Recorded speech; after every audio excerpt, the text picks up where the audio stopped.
Today, Kilroy goes off the shelf and onto my table for a weekly update. Now, this week was ambitious. Maybe not as ambitious as my D-Day week.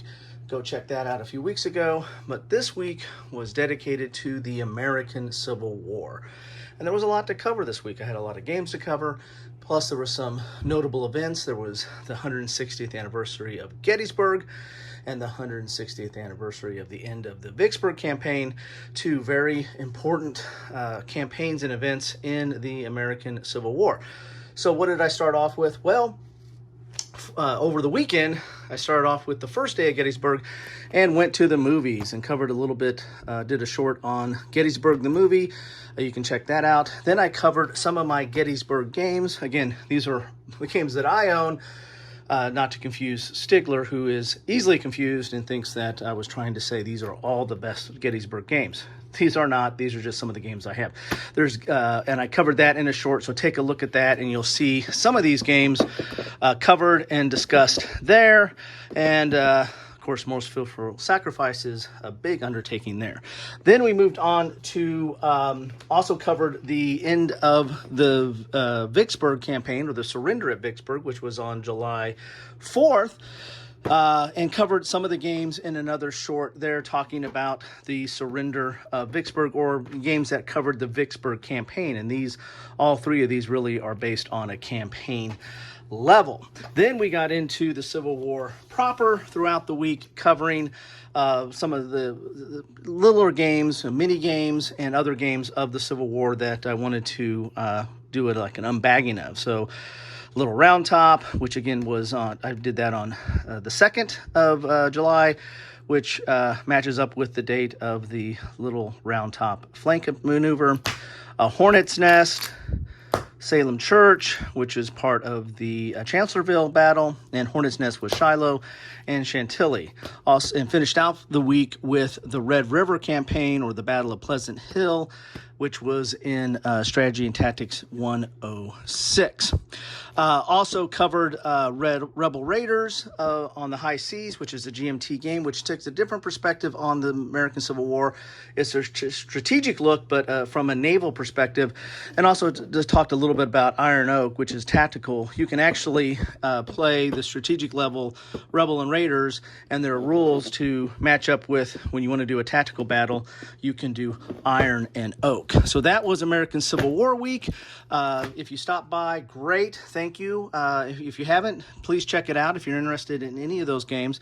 Now, what is the teaser for next week? Well, next week, I hope to get into after action report on ancient civilizations of the Middle East. This is from a GMT Games, and wanted to get that to the table and played that with my youngest daughter.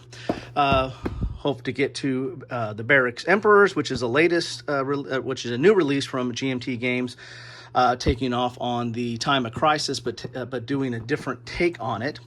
And Seas of Thunder, which is, again, kind of an ambitious game, and taking the old War at Sea and Victory in the Pacific, some of the key concepts for that, but then taking it to a different, to a new level, and then taking a different perspective on it. The combat rules in this are much different than the bucket of dice from those earlier games.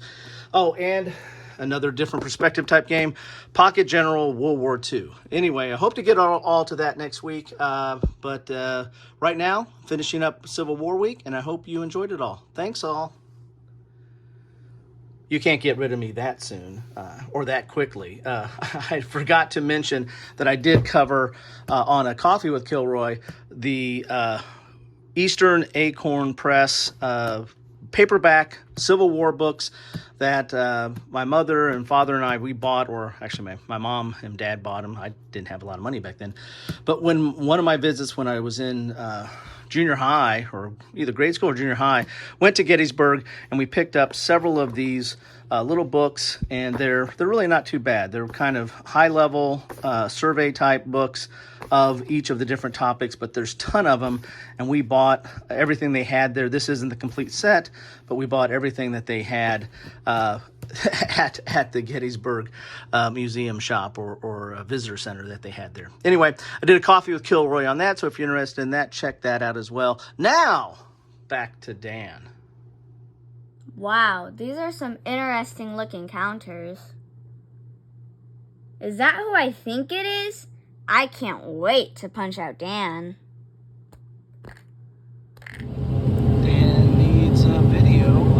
There it is. Dan needs a video. Dan needs a video. Oh my God. Hey, cup of Joe. I don't got time for coffee.